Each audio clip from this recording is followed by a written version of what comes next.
Glória ao Pai, ao Filho e ao Espírito Santo, como era no princípio, agora e sempre. Amém.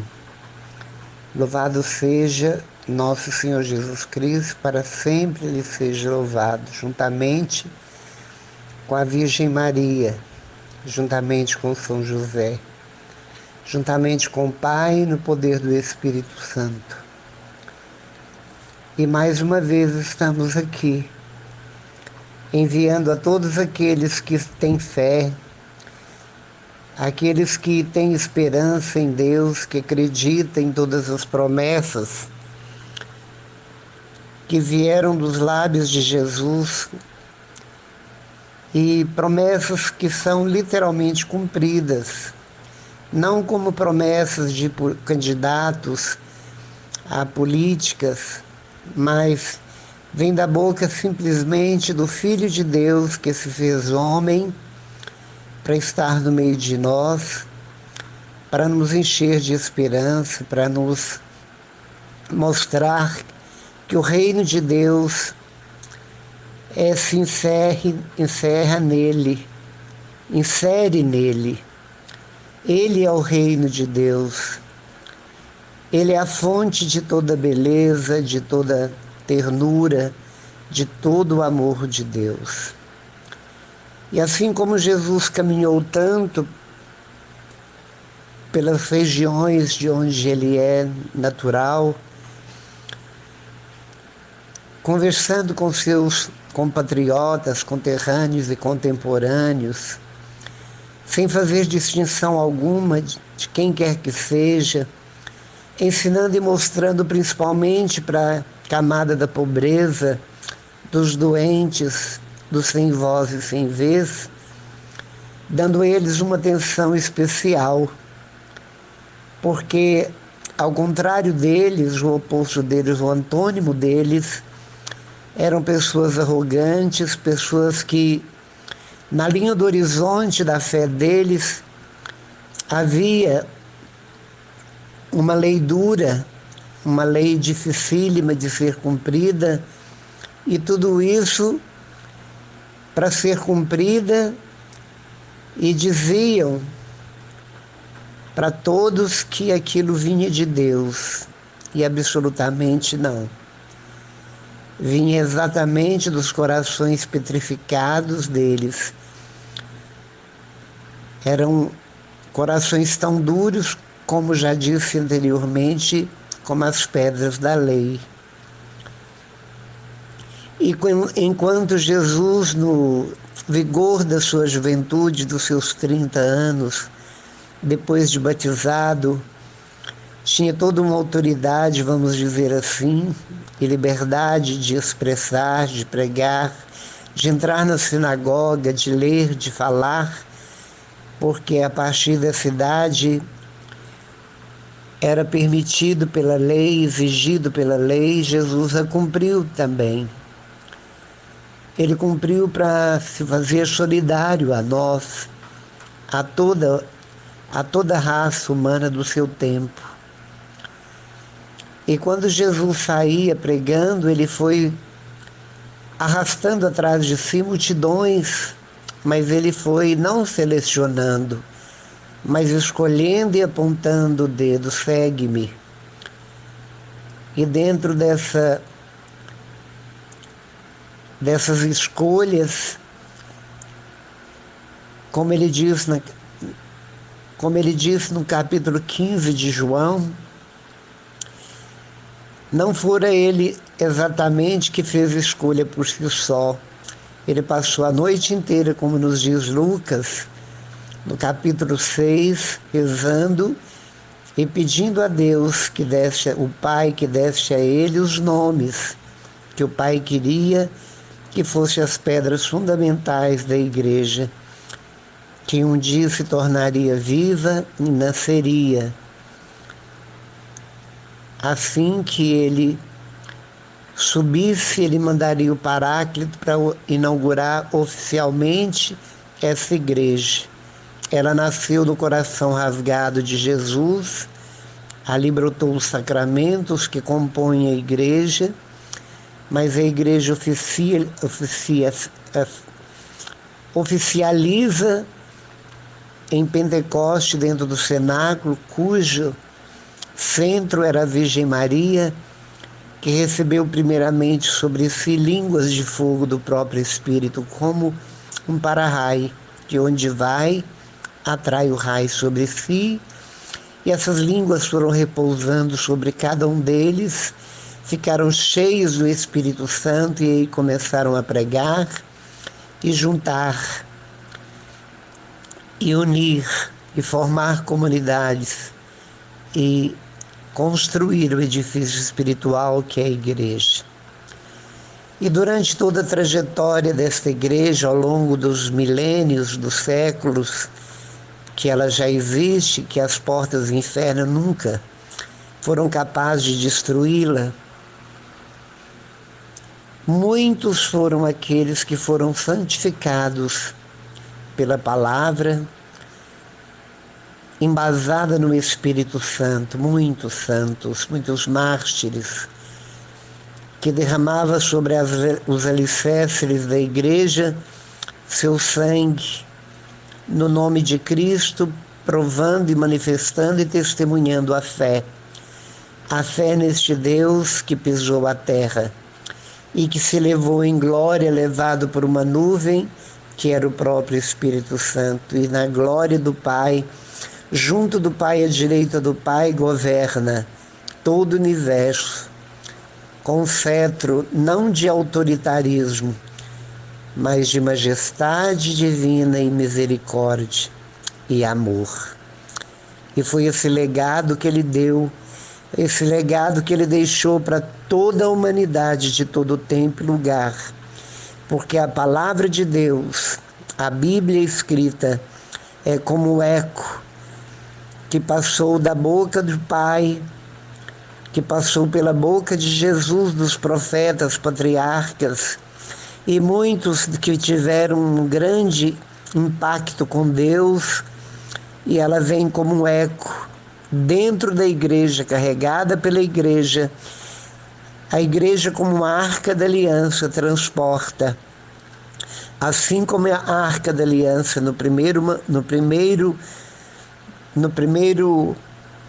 primeira aliança, primeiro testamento, a arca carregava o cajado de Moisés, carregava o maná e as tábuas da lei. Da mesma forma, a igreja também transporta a palavra de Deus genuína, autêntica, verdadeira, que é uma aliança de Deus conosco e que é uma pessoa que se chama Jesus. Ele é a cabeça da igreja. Todos nós somos membros úteis a este corpo e o Espírito é o coração, é o motor da igreja. Ele que bombeia para todos nós, de todos os tempos até a consumação dos tempos, dos séculos, ele bombeia o sangue, a vida, a santidade, o amor, os dons, a doutrina, vai mostrando o caminho, a verdade, a vida, e assim a igreja vai navegando em busca do porto seguro, que é a igreja triunfante, o próprio céu. E um dos santos que compõem histórias da igreja é o São João Bosco. Viveu em Turim, era um padre, um grande amigo de Deus, que tinha vocação específica com jovens. Foi ele que formou São Domingos Sávio. E atrás dele, ele buscava também jovens órfãos de pai e mãe, jovens perdidos na vida, jovens sem sem teto, moradores de rua, coisa e tal. E os abrigava sob a sua proteção de padre, e ele ganhou de alguém de um coração nobre uma antiga padaria grande, onde ele comportava os mais de 800 jovens. E ali ele dava catequese, ali ele ensinava, educava, ali ele os alimentava, os distraía, os formava. Aqueles que queriam ser padre, ele encaminhava. Mas o serviço era muito grande, o número deles crescia, mas voluntários para ajudá-lo não tinha, não aparecia. Era um tempo de pobreza na Itália, em Turim. Então ele foi quase obrigado a chamar a sua mãe, a Mama Margarita. Ela era assim chamada, e ela já está a caminho da beatificação e da canonização. Mama Margarida deixou a sua casinha no campo, ela era do meio rural, viúva, e ela partiu para a cidade de Turim para estar com São João Bosco, para ajudar nos trabalhos domésticos e ajudar no que ela pudesse e podia. Mesmo dentro da sua idade avançada, ela se esforçava, ela deu a vida por essa causa, junto do filho. Durante o dia ela não tinha tempo nem para pensar, às vezes nem para rezar. A oração dela era o trabalho, era um trabalho rápido, bem feito e com amor. O café da manhã, o almoço, o jantar, as roupas para lavar, e à noite, depois de calmo lugar, sem o barulho dos jovens, ela e o filho sentavam na ponta de uma mesa grande e o outro na outra ponta. Cada um tinha perto de si uma candeia ou uma lamparina, algo que iluminasse aquilo que eles faziam à noite, porque não tinha tempo de dia. O refeitório que eles ficavam noturnamente era escuro, não tinha luz elétrica. Dentro daquele espaço havia um crucifixo numa das paredes do refeitório, e naquela mesa grande, que um ficava de um lado e de outro, Mama Margarida ia remendando meias, remendando camisas, calças, que eram rasgadas pelas peraltices das crianças, dos meninos, dos adolescentes e jovens, enquanto São João Bosco preparava o plano de aula para o outro dia. E assim eles ficavam até altas horas da noite, porque era necessário todo esse esforço. Um dia, Mama Margarida já estava muito cansado. Ele, no silêncio dele, debruçado sobre os cadernos, escrevendo com a caneta tinteiro os planos de aula para outro dia, num silêncio absorto naquilo que ele fazia e preparava. E ela, com a agulha, ia costurando, ia remendando e jogando num balaio do lado os que estavam prontos, tirando de outro as peças que estavam rasgadas. E num determinado momento ela começou a desabafar. Estou cansada, estou muito cansada, estou já velha, envelhecida, eu não estou mais no tempo de trabalhar tanto, os meninos são difíceis. E ela foi tecendo um desabafo, um comentário, reclamações, murmurações, num tom em que se fazia o filho ouvir, mas ele nem ousava levantar a cabeça. ouvia tudo em silêncio, ouvia em silêncio, até que o repertório da mãe acabou e ela se cala e fica parada olhando para ver se o filho reage e fala e dá a ela algum parecer, alguma resposta, dispensando-a ou dando a ela uma solução para tudo aquilo que ela reclamava. E ao invés de dizer alguma palavra, silenciosamente ele levanta o braço da mesa, com o dedo indicador apontando para um lado da sala, e foi girando o braço dentro da sala, lentamente, na câmera lenta, enquanto Mama Margarida olhava, ele com o dedo indicador em riste, apontando e contornando a sala, apontando para a parede que nada tinha, e ele foi girando sobre si mesmo no tamborete, até que ele apontou para um crucifixo no fundo da sala, e ela olhou fixamente para aquele crucifixo que iluminou, e ela pôde ver na cruz Jesus desfigurado, macerado, machucado, injustiçado, despido, pregado, completamente macerado. Ele desce o braço e não diz uma palavra. Ela baixa a cabeça e também não diz uma palavra, mas o coração dela é profundamente tocado. Nunca mais ela reclamou de nada.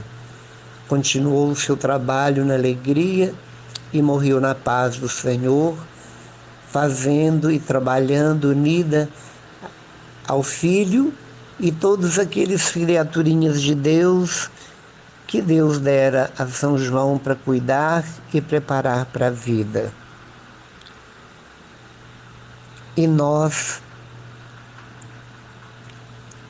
precisamos de olhar para o crucifixo e para o crucificado. Nós precisamos olhar para Jesus. Ele não tinha tempo nem de comer. Ele não tinha tempo nem de beber às vezes.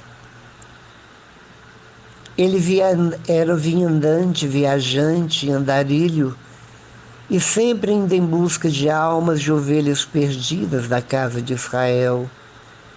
Às vezes parava em alguma casa de algum amigo para um descanso, para lavar os pés, para se refrescar do calor, tomando um copo d'água, como ele ficou esperando nas bordas do poço de Jacó, em Samaria, na casa de Maria, Marta e Lázaro, às vezes na casa de Pedro. Mas ele não parava. De dia ele abraçava a multidão, falando às multidões, enchendo o coração deles de esperança, de força, mostrando para todos o grande amor com que o Pai tinha por cada um deles. E à noite ele desdobrava o tempo no colo do Pai, conversando com o Pai, dialogando com o Pai. Ele orava e trabalhava. Ore labore. É o carisma beneditino de São Bento. Orar e trabalhar, trabalhar e orar. Orar na vida e através da vida, e fazer do nosso trabalho uma oração contínua. Porque fazer com amor tudo que é às vezes de pequena importância é fazer grandes obras que agradam verdadeiramente a Deus, principalmente quando nós estamos fazendo em função dos nossos semelhantes. Olhar para Jesus e pedir para Ele que reflita em nós, que Ele reflita em nós como espelho de justiça e de misericórdia, o seu coração recheado de amor, recheado de compaixão, e que este amor de Jesus na cruz rasgado de amor por nós. Rasgue nosso coração, rasgue nossa ignorância, rasgue nossa dureza de coração, o fechamento do nosso coração, a preguiça do nosso coração, que Ele rasgue nosso coração e que esvazie nosso coração de todos os lixos, de toda a pandemia, de toda a bactéria, de todo o vírus letal e mortal que nos leva à morte. A morte porque aquele que passa a vida simplesmente na ociosidade, no ócio, é uma pessoa morta, é uma pessoa simplesmente inexistente, porque quem não vive para servir não serve para viver. E o verdadeiro cristão arregaça as mangas, ele cinge os rins, ele arregaça as mangas, as barras da calça e vai à luta. Ele veste a armadura do cristão e vai para a messe, seja ele leigo ou seja ele uma autoridade máxima da igreja. Porque a igreja tem trabalho para todos, tem famintos, tem sedentos, tem doentes, tem pessoas com problemas de toda a natureza. E eu posso fazer alguma coisa? Posso, porque Deus distribuiu dons para toda a humanidade, diversificados, exatamente para podermos ajudar o próximo, para poder ter ouvidos para ouvir os desabafos do próximo. Ele nos dá condições de trabalhar para dividir com o outro aquilo que é nosso alimento, do nosso vestuário e de tudo aquilo que é necessário a mim e a outro. E vem ainda nos dizer: tudo que quereis que vos faça, fazei vós aos outros. Que nós possamos ver o exemplo de São João Bosco, de Mama Margarita, de São Domingos Sávio, que seguiu o Mestre, e de todos os santos de todo tempo e lugar, que tem diante de si unicamente a cruz e o crucificado.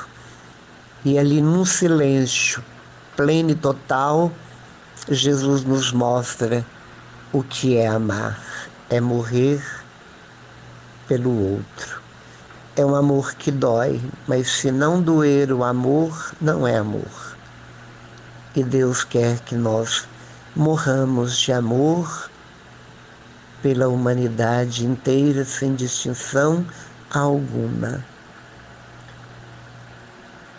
Essa é a mensagem para você, não só para hoje, mas para o resto dos dias de sua vida. Louvado seja nosso Senhor Jesus Cristo, para sempre seja louvado. Em nome do Pai, do Filho e do Espírito Santo. Amém.